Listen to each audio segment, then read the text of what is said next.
All right, so they did it again. Upwork is changing the way that they charge freelancers. And starting in May, they are going away from the fixed 10% fee that they charge. And they're moving into a variable fee structure where you could be charged as little as 0% all the way as high as 15%. So we're going to go over that article in this podcast. And we're going to go over the pros and the cons and what it's going to mean for you as a freelancer on Upwork.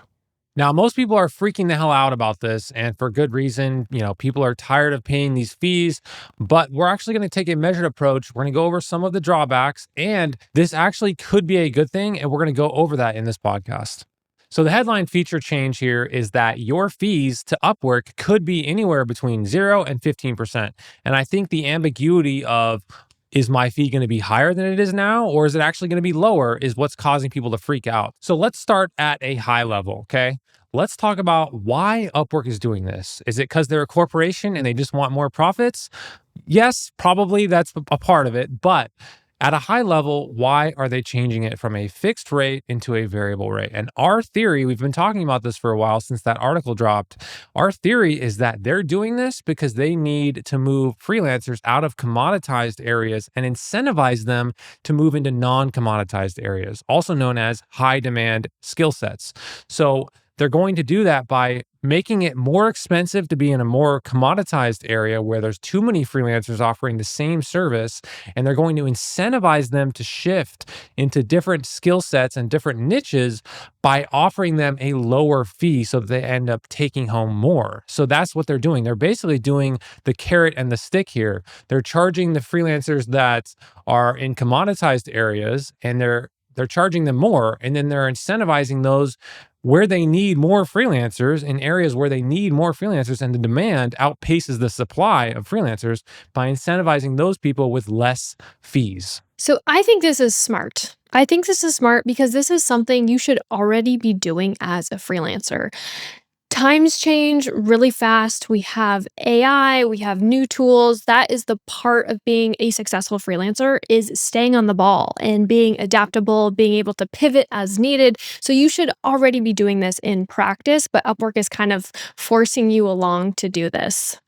Yeah, I mean, logically, it makes sense, and I totally understand why freelancers are pissed off about this because they didn't give us many specifics about where are the areas that are going to have lower fees and where are the areas that are going to have higher fees. But again, like we said, our theory is that they're going to disincentivize the commoditized areas where there's too many freelancers, and they're going to incentivize the areas where there's not enough freelancers. So this is their way of incentivizing and disincentivizing people to be in the right categories, because Upwork has access to all the data in the world. Their data is probably insane that they have access to. And they know that there's a ton of categories where there's just not enough high skilled freelancers. And then there's probably a ton of categories as well where there's just way too many freelancers offering the same exact service. And so this is their way of fixing that problem. And listen, if ChatGPT can provide the same level of service, you're in for a world of hurt. Like, you are not doing things right. The goal with freelancing is to be a premium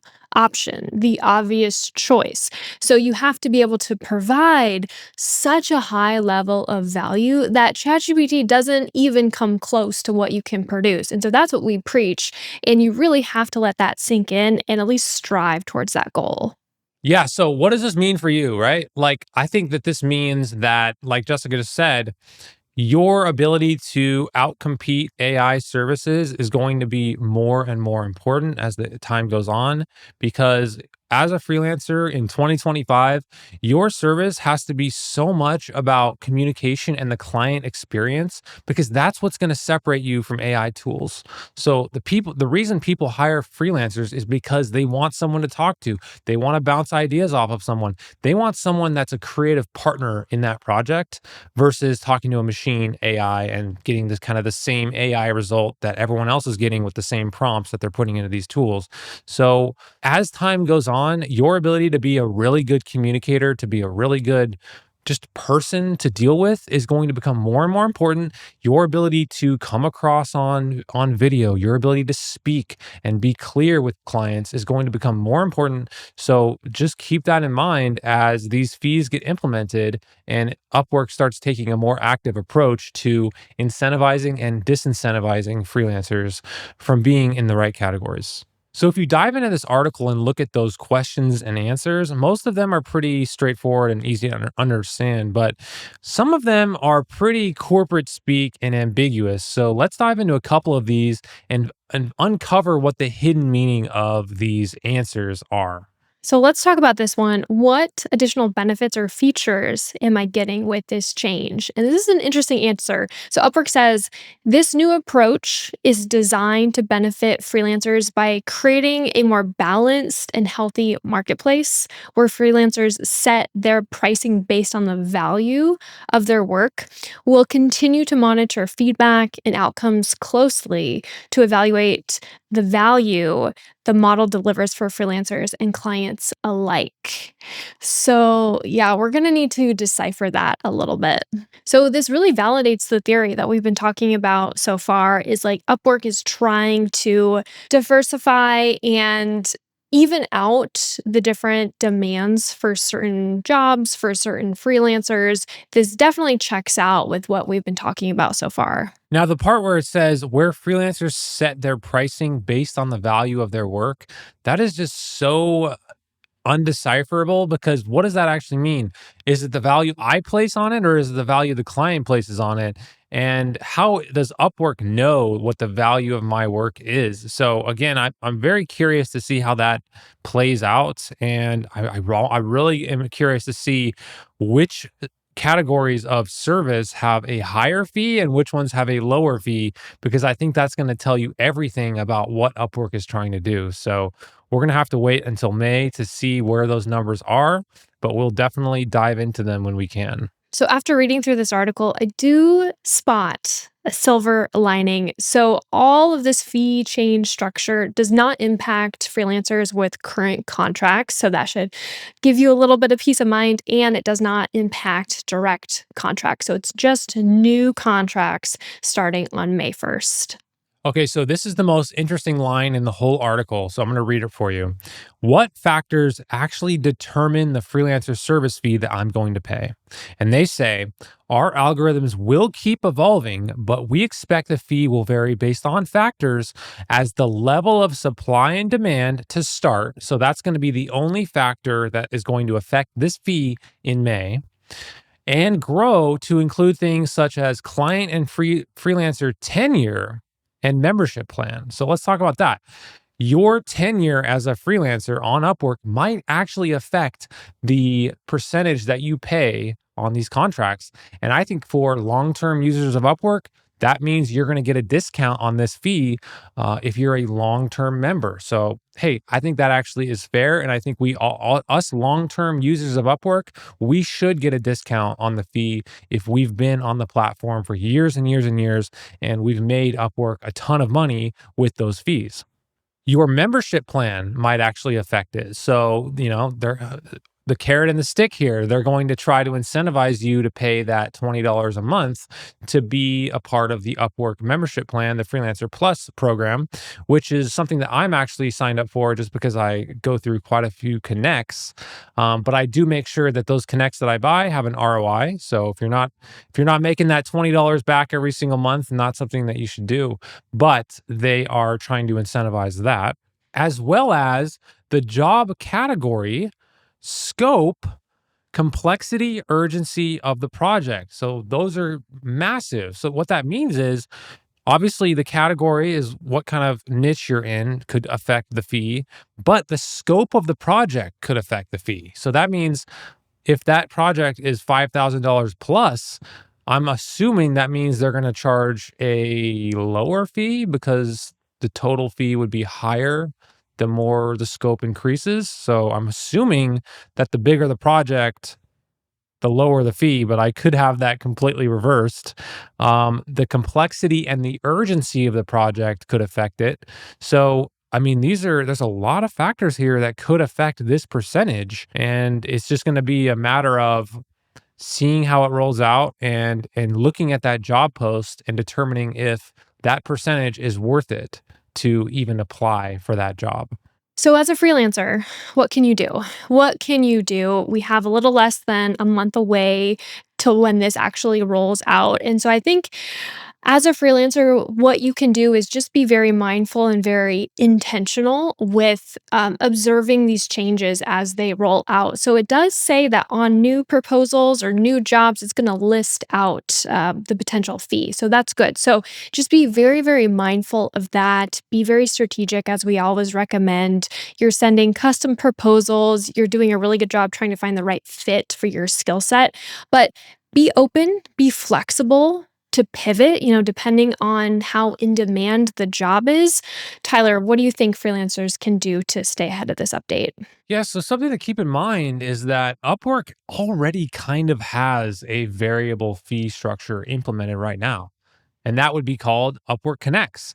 Every project that you see in the job feed doesn't cost you the same amount to apply to, does it? So they're already using Upwork Connects, and the price of submitting applications to these jobs as a incentive structure there as some strings that they can pull to incentivize or disincentivize more proposals or less proposals for certain jobs. But apparently that wasn't enough of a lever for them. And so that's why they're adding another lever for them to use. So again, like Jessica said, you're going to need to be flexible. As a freelancer, it's all about doing whatever it takes to make it. And a part of that is learning new skills, being aware of what skills are less in demand and which ones are more high in demand. And usually that means the harder the skill to learn, the more in demand it is. So if your skill that you're offering has been commoditized and is too easy for other freelancers to enter into the marketplace and offer, and you don't have a way of separating yourself from them, either with the work that you do or your client experience or whatever, if you don't have a way of separating yourself above the 80% of other freelancers and entering that top 20%, you have to pivot because you're not going to make money. And Upwork is trying to make you pivot as well. That's how you make it as a freelancer is being in the top 20% of your category. And if you can't stay in that top 20%, it's time to move on. Otherwise, just go get a 9 to 5 job because you're not cut out to make it as a freelancer. And it's the harsh truth, but that's really what's going on here. I know we all like to get on Upwork's case about being greedy and stealing from freelancers and charging us too much money. But at the end of the day, it's still one of the best, if not the best, freelancing platforms in the world. And inbound leads are extremely valuable, and Upwork provides inbound leads. So we're going to have to adapt to this. And hey, guess what? If you're in a high demand category, you could be paying less. Possibly. We don't know yet, but you could have a potentially a 0% service fee. I'm very curious to see which freelancers actually get that 0%.